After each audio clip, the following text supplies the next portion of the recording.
Have you ever stopped to think about where all the money in the world actually comes from? The Federal Reserve creates trillions of dollars out of thin air.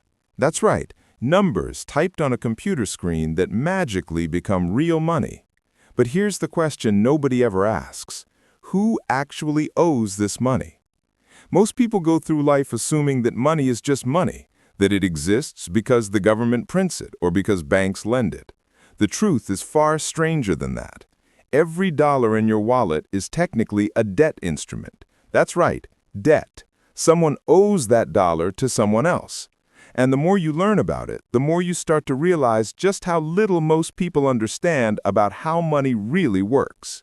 Have you ever wondered why your tax dollars seem to vanish every year, seemingly disappearing into some mysterious system? Well, it's not disappearing. It's going somewhere very specific, and it's part of a system that has been running for over 100 years, largely hidden from public view.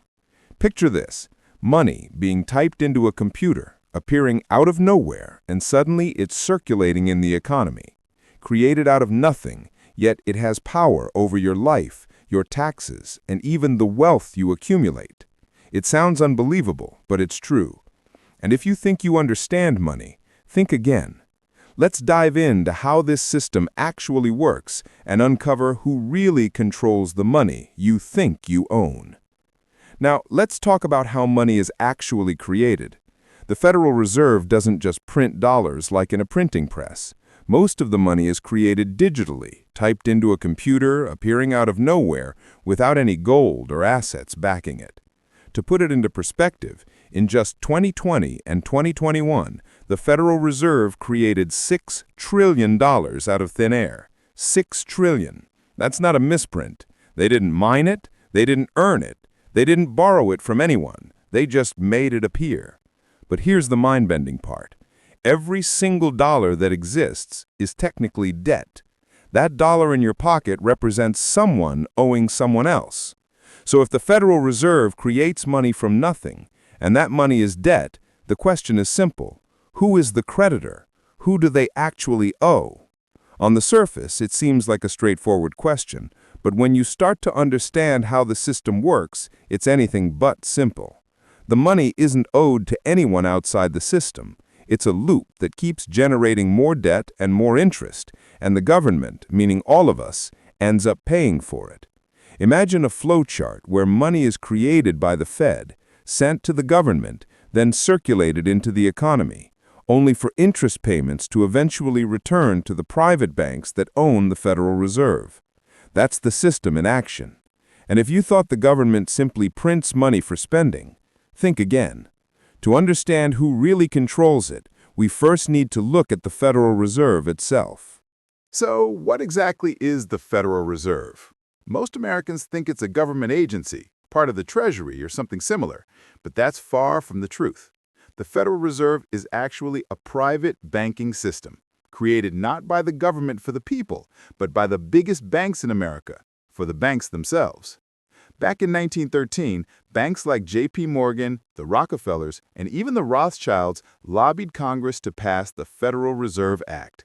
They sold it as a way to stabilize the economy and prevent bank runs, which did sound appealing after the Panic of 1907. But the real purpose? To give themselves control over the money supply. The Fed isn't just one building or one office.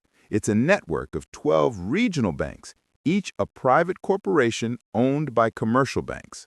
These banks include the giants you know, J.P. Morgan Chase, Bank of America, Goldman Sachs, Morgan Stanley, and Citibank. They aren't just clients of the Federal Reserve, they're owners. And as owners, they get guaranteed profits just for holding shares, even when the economy struggles. That means while you're paying your taxes, they're quietly earning a risk-free return. To make it look like the government is in charge, there's a board of governors in Washington, D.C., 7 members appointed by the president and confirmed by the Senate. But in reality, these governors set policy, while the regional banks, the private banks, do the actual work. They create the money, manage the assets, and hold the real power. It's a system designed to make it seem like government oversight exists while giving private banks ultimate control. And this control is exactly how they make massive profits from money that cost them almost nothing to create. Now let's break down exactly how the Federal Reserve creates money and how that leads to massive wealth transfers. Imagine this. The government needs money to fund its budget, but tax revenue isn't enough. Let's say they need $2 trillion more than they have. The Treasury issues bonds, essentially IOUs promising to pay back the money with interest. Who buys these bonds? Foreign governments, pension funds, mutual funds, and of course, the Federal Reserve itself. Here's the kicker. The Fed doesn't use money it already has. It simply creates the dollars out of thin air. It types the numbers into a computer, and suddenly, the Treasury's account is credited with $500 billion, or whatever amount they choose. No deposits, no gold, nothing. And then the government owes the Fed that money plus interest. That interest isn't part of the original money creation, so it has to come from somewhere else, your taxes or more borrowing. Think about it. You are working, earning money, paying taxes, and a portion of what you earn is going directly to pay interest to private banks that created money from nothing. It's like borrowing money from yourself but paying interest to someone else at the same time. And this cycle isn't a one-time thing. It's perpetual. Every time the government spends more than it collects, more bonds are issued, more money is created, and more interest payments flow back to the banks. The system is designed this way on purpose. It generates continuous wealth transfer from taxpayers to private banking institutions. Watching it in action is like seeing a river of money flow from ordinary people through the government and straight into the coffers of private banks, all under the guise of a stable monetary system. To really understand why this system exists, we need to look at history and see what happens when someone tries to challenge it. Take Andrew Jackson, for example. He was the only president to ever pay off the entire national debt. Sounds like a hero move, right? But shortly after, the economy collapsed during the Panic of 1837.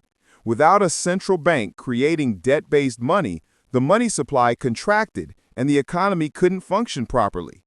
Then there's John F. Kennedy. He signed an executive order to issue debt-free money backed by silver, bypassing the Federal Reserve entirely. Only 5 months later, he was assassinated. Abraham Lincoln issued greenbacks during the Civil War to fund the government directly, and James Garfield spoke openly about the dangers of private control over money. He too was assassinated within months.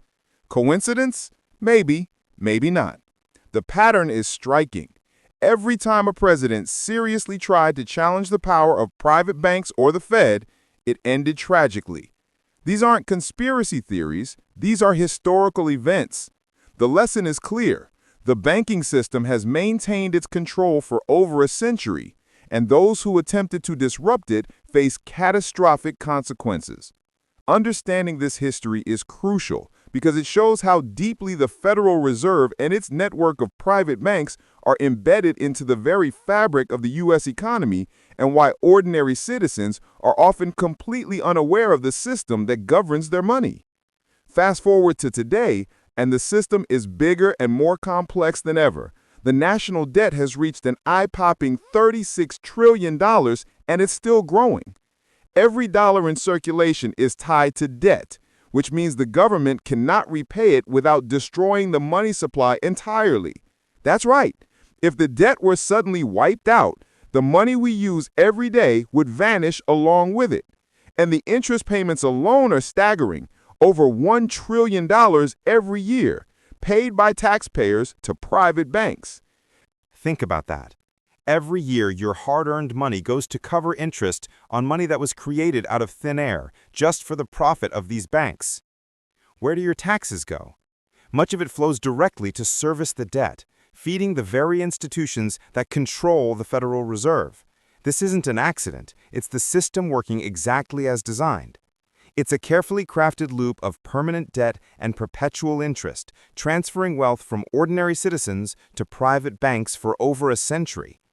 Charts showing the debt growth make this painfully clear, and if you visualize the flow of taxpayer dollars, it's like watching a river constantly draining from the public into the hands of a few powerful institutions. This is the hidden reality most people never see, and it affects every aspect of the economy, from infrastructure to healthcare to education, because the money that could go into these areas is instead funneled back to the banks.